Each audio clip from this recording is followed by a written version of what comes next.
Hello' everyone, good morning. Ruma Dutta বৰাৰ YouTube চেনেললৈ আপোনালোক সকলোকে মই পুনৰবাৰ স্বাগতম জনাইছোঁ। আজি মোৰ গাঁও অৰ্থাৎ যোৰহাট বাহনা হুকিমৰা গাঁৱৰ সঞ্জীৱনী মহিলা সমিতিৰ 44তম প্ৰতিষ্ঠা দিৱস। এই প্ৰতিষ্ঠা দিৱসৰ লগত সংগতি ৰাখি সঞ্জীৱনী মহিলা সমিতিয়ে এলানি প্ৰতিযোগিতা আয়োজন কৰিছে। এই প্ৰতিযোগিতাসমূহ হৈছে ভেকচন প্ৰতিযোগিতা, চকীদৌৰ প্ৰতিযোগিতা, আকস্মিক বক্তৃতা প্ৰতিযোগিতা আৰু কথন প্ৰতিযোগিতা। মই আকস্মিক বক্তৃতা প্ৰতিযোগিতাত অংশগ্ৰহণ কৰি আজি এটি ক্ষুদ্ৰ পুৰস্কাৰপ্ৰাপ্ত হ'বলৈ সক্ষম হ'লোঁ আৰু আপোনালোকৰ লগত ভিডিঅ'টো শ্বেয়াৰ কৰোঁ বুলি ভাবিলোঁ। আপোনালোকে নিশ্চয় ভিডিঅ'টো চাই ভাল পাব। আহকচোন আমি ভিডিঅ'টো আৰম্ভ কৰোঁ। বিভিন্ন অসমৰ প্ৰায়বোৰ জিলাৰ বিভিন্ন ঠাইত তেখেতৰ যিহেতু এজেঞ্চি আছে, সেই এজেঞ্চিসমূহৰ পৰা তেওঁ সকলোকে খাদ্য যোগান ধৰিছিল। গতিকে আমি আজি আমাৰ মাজত তেওঁ আজি উপস্থিত হৈ আমি যথেষ্ট আনন্দিত হৈছোঁ।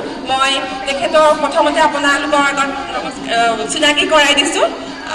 আমি আজি মাত্ৰ অকণমান সময় আমি তেখেতৰ লগত দুআষাৰ কথা পাতিম। নৱপ্ৰজন্মক তেখেতে কি কয়, তেখেতৰ ভৱিষ্যত পৰিকল্পনা কি, এই সকলোবোৰ আপোনালোকে আজি দেখিবলৈ পাব।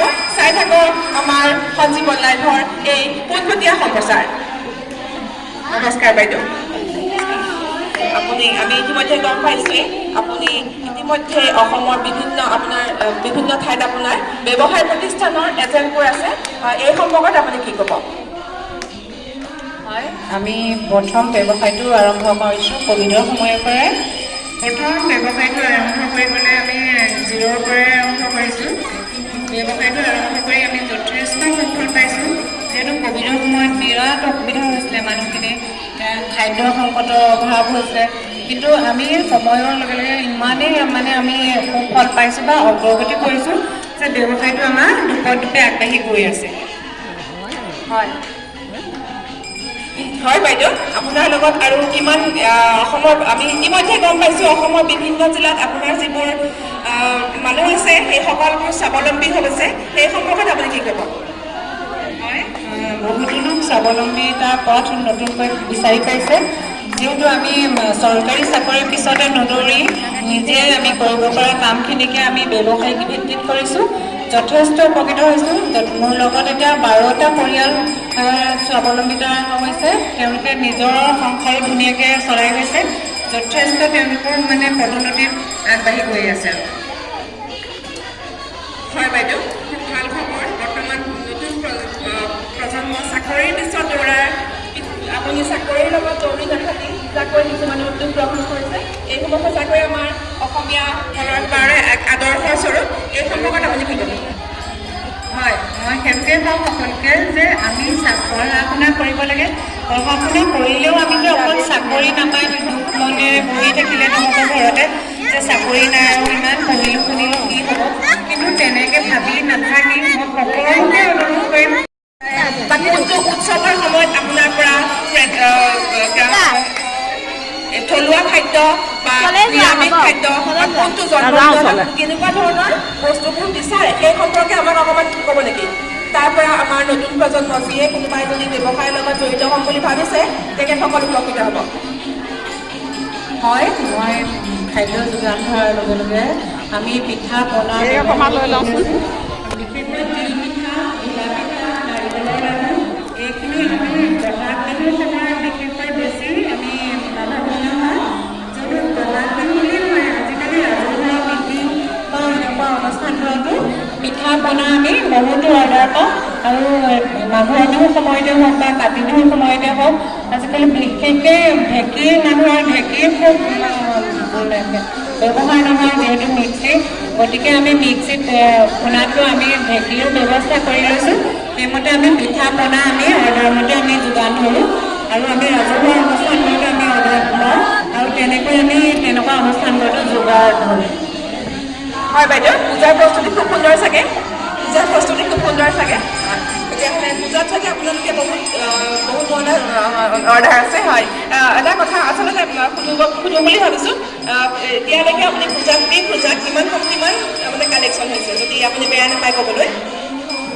তেনেকৈ সম্পূৰ্ণ সম্পূৰ্ণকৈ কৈ দিয়াটো অকণমান দিগদাৰী হয় বাৰু তথাপি আমি যথেষ্ট আমি মোৰ লগতে এই 12টা পৰিয়ালো যথেষ্ট উপকৃত হৈছে হয় বাইদেউ আকৌ আজি আপোনাক লগ পাই আমাৰ ষ্টুডিঅ'ত লগ পাই খুব ভাল লাগিছে আমাৰ দৰ্শকসকলো চাগে দৰ্শকসকলো চাগে খুব ভাল পাইছে এতিয়া আপুনি আমাক কি ক'ম বুলি ভাবিছে আপোনাৰ শিক্ষাৰ কথাটো আপুনি আমাৰ চৰকাৰৰ কথা ক'লে আৰু চৰকাৰৰ কিবা কথা ক'লে চৰকাৰে এতিয়া যিসমূহ অভিলাষী আঁচনি সেই আঁচনিসমূহৰ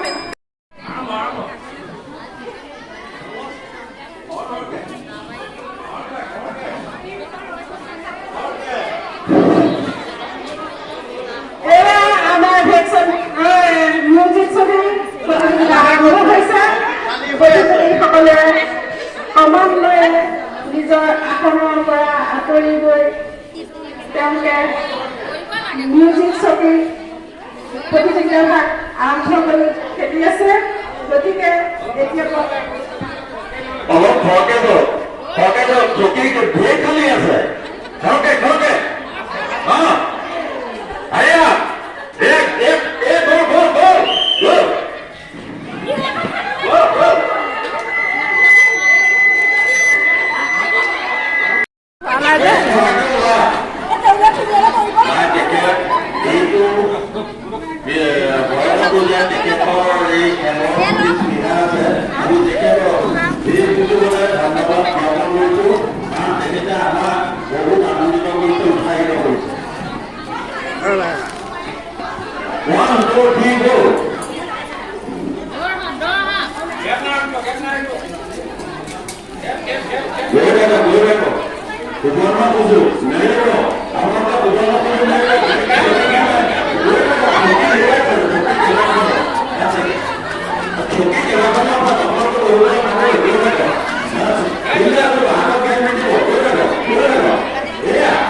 খাব লাগে বা বিশেষকৈ আজিকালি ফ্ৰিজত ফ্ৰিজৰ পানী মানুহে খায় কিন্তু ফ্ৰিজৰ পানীতকৈ যদি আমি মাটিৰ তলত পানীখিনি থৈ পেলাই আৰু আমাৰ দেহা শীতল পৰে আৰু আমি যিমান গৰমত আহক বা তলৰ পৰা হ'লেও আমি যদি এগিলাচ পানী লওঁ আমাৰ ভোকটোও লগে নিবাৰণ হয় গতিকে আমি ভাত নোখোৱাকৈ থাকিব পাৰিলেও আমি পানী নোখোৱাকৈ কেতিয়াও আমি জীয়াই থাকিব নোৱাৰোঁ গতিকে পানীক আমি কেতিয়াও কামতে নোহোৱাকৈ নহয় বিশেষকৈ আমাৰ শৰীৰটোৰ কাৰণে পানী আমি সেৱন কৰিবই লাগে দৈনিক আমি ৩-৪ লিটাৰ পানী সেৱন কৰিব লাগে সুস্থ পানীয়ে প্ৰাথমিক চিকিৎসা গতিকে আমি সুস্থ সবল হৈ থাকিবলৈ আমি যিমান পাৰোঁ পানী সেৱন কৰিব লাগে আমি যদি ভাল কৰ্ম কৰি দেখুৱাওঁ তেতিয়া প্ৰত্যেকজন শিশু ভাল কৰ্মৰ প্ৰতি আগবাঢ়ে আৰু যদি মাতৃগৰাকীয়ে বেয়া কৰ্ম কৰি দেখুৱাই বা বিভিন্ন বেয়া কামত লিপ্ত হৈ দেখুৱাই তেতিয়া সেইজন শিশু সমাজৰ অৱহেলিত হয় কাৰণ তেওঁলোকে সেইখিনি কাম আগৰ পৰাই সাহস পায় কৰিবলৈ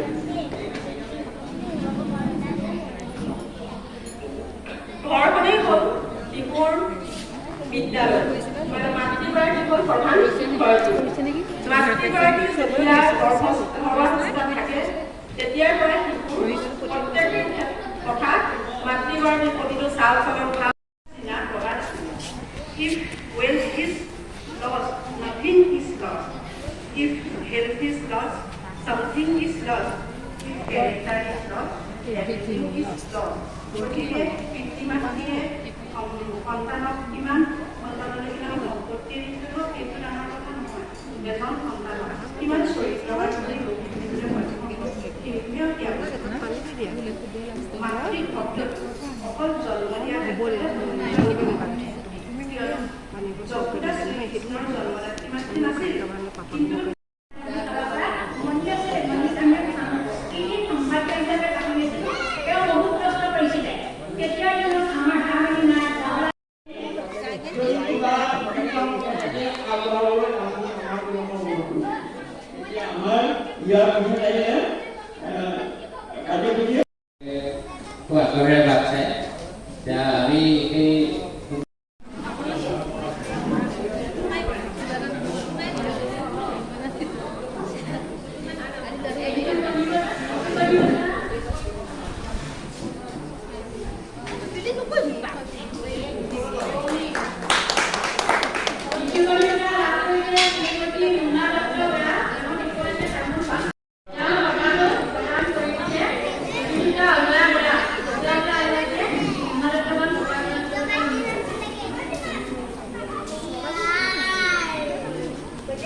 কিন্তু ইয়াৰ ভিতৰতে আমাৰ কথা নাই বাপাতিৰ প্ৰতিযোগিতাৰ বিষয়ত আমি দুজন বিচাৰকক নিমন্ত্ৰণ কৰি আনিছিলোঁ। এইবোৰ আমাৰ জাতীয় প্ৰতিযোগিতাৰ